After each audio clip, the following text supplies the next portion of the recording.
What's up, Giants fans, Hub watchers, YouTube subscribers, Rumble subscribers, Twitter and Instagram followers? It's Kush back at it again with the second recap video of the 2020 preseason. Third recap. What am I saying? I only streamed 2 of the games, but it is the third recap game where I've done sort of my thoughts after it happened, and well, this was an interesting one. So obviously our starters, I'm just gonna hop right into it. Obviously our starters kind of just played for a half, except for notable guys that were out: Saquon Barkley, Kenny Galladay, the 2 main weapons that we assume are going to be the main guys of this offense going into this 2021 season. Other people that were missing on the offense side of the ball: Kadarius Toney, Shane Lemieux was still out. He did not participate on the offensive line, and my worry at least continues to increase about Shane Lemieux. I hope they're just kind of taking baby steps with him, kind of like what they did with Saquon, kind of what they're doing with Galladay, and what they did with Kyle Rudolph as well. Another person that was missing from this game on the offensive side of the ball.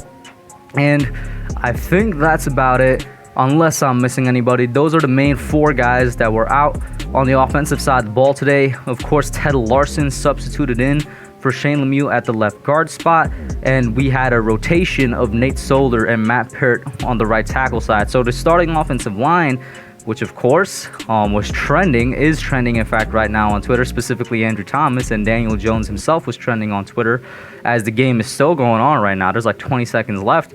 But the starting offensive line going from left to right was Andrew Thomas, Ted Larson, Nick Gates, Will Hernandez, and then a rotation of Peart and Solder. On the first drive, I think it was Nate Solder. But let's talk about Andrew Thomas since he's trending right now. On the first drive, lets up a sack. In fact, it was him and Ted Larson that led their men through, and if their men didn't get through, Daniel would have gotten sacked from the right side because Matt Peart also let up his guy. But nonetheless, that sack was on Andrew Thomas. I think he goes on to let up 1 or 2 more sacks throughout the game in like the very next offensive drive or the drive after that. Whatever the case may be, Andrew Thomas early on struggled. Throughout the entire game, he struggled. And I'm a big Andrew Thomas guy. I'm a big Andrew Thomas fan. It's no secret. I believe that this guy, if he could put it together, can be the best tackle out of the 2020 draft class.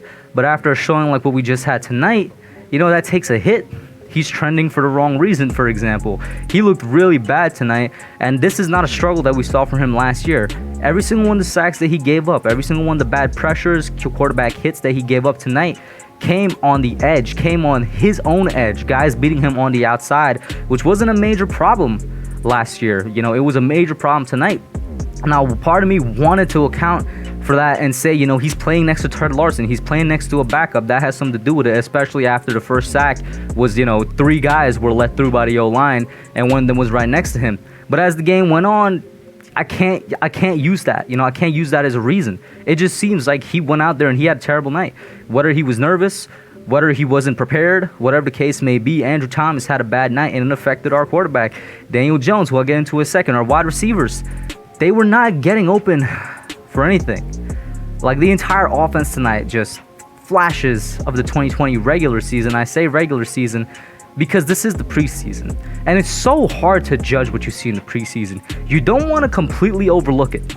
You really don't want to completely overlook it, but at the same time, you don't want to put too much stock into it. It's such a weird middle ground that you have to find, and I just don't know where we should be right now with this Giants offense, because what we saw tonight was completely, the same as what we saw in the 2020 regular season, which makes sense. I'm saying? No Saquon, no Galladay. Galladay came on in this offseason, stuff like that. We had the same guys out there, and we saw the same result. Part of me thinks that we should have seen a better result because it's the second year in that system, and Jason Garrett should have improved in his play calling, which I'll also get to in a second. But getting to the receivers, they couldn't get separation, and they were dropping the football. The Giants were one of the worst teams last year when it came to our receivers getting separation and holding on to the ball. Daniel had a great throw on a 3rd and 13, straight to Darius Slayton. He was wide open. It was right in his hands. He dropped it. Not exactly what we're hoping to see from Slayton. But of course, once again, it's like how much you put into it preseason and whatnot. But then it comes down to play calling as well. I saw so many curls, comebacks, and out routes from Jason Garrett. Once again, shades of 2020 regular season. And I'm just like, I know we're supposed to be running a vanilla offense here, but this is almost the same as what we saw last year. And I will say this, the plays for the backups, the plays for Mike Glennon and the backup wide receivers, Alex Bachman, David Sills, and whatnot, there was a drive where on that entire drive, we went deep with Daniel Jones. It was mostly dink and dunk with these routes. There was one drive in the fourth quarter where like for 5 or 6 passes straight, Mike Glennon was always aiming the ball to a receiver that was past the yard marker, that was past 10 yards down the field.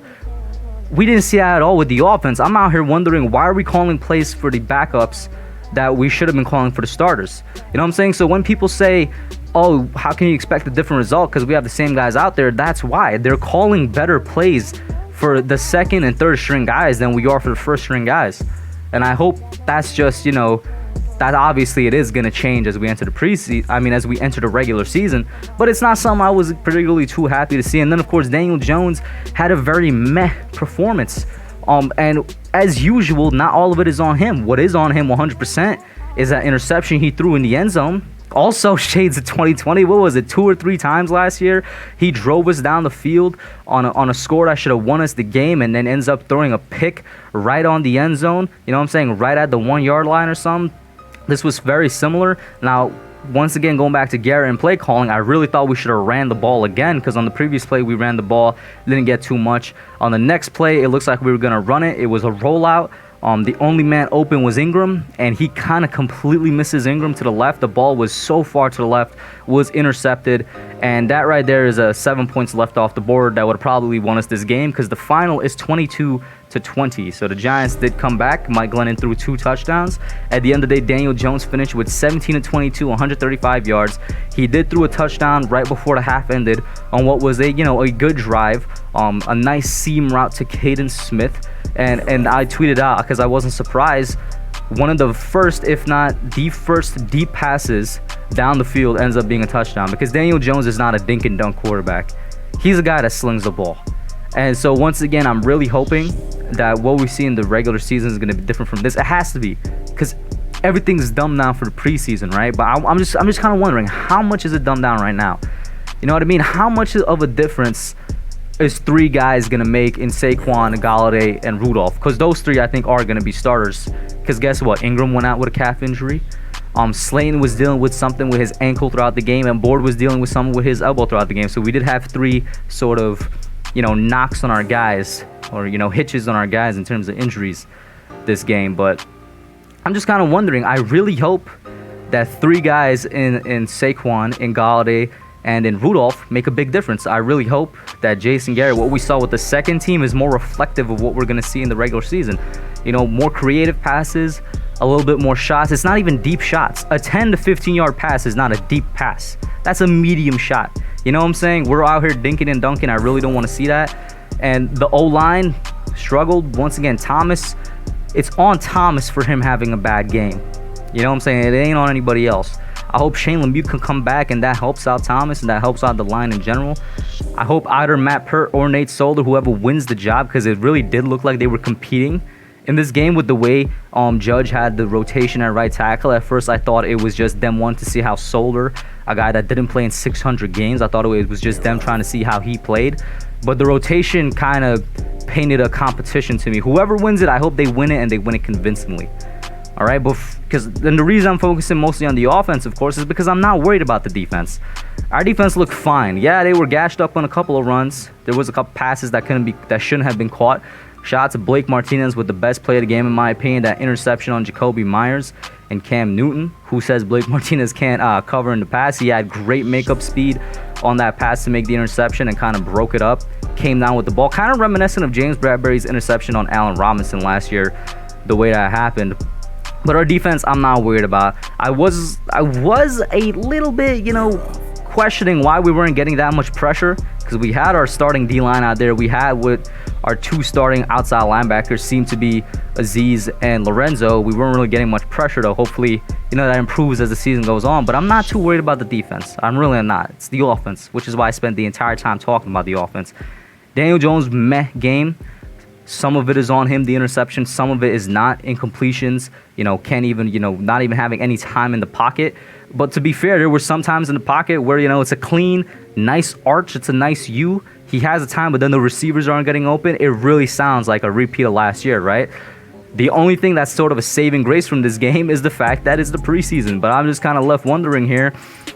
I really hope it's the preseason and it's not reflective of what we're going to see in the regular season. You know what I'm saying? Garrett, I think this offense is going to come down to Garrett and Jones more than it is the line.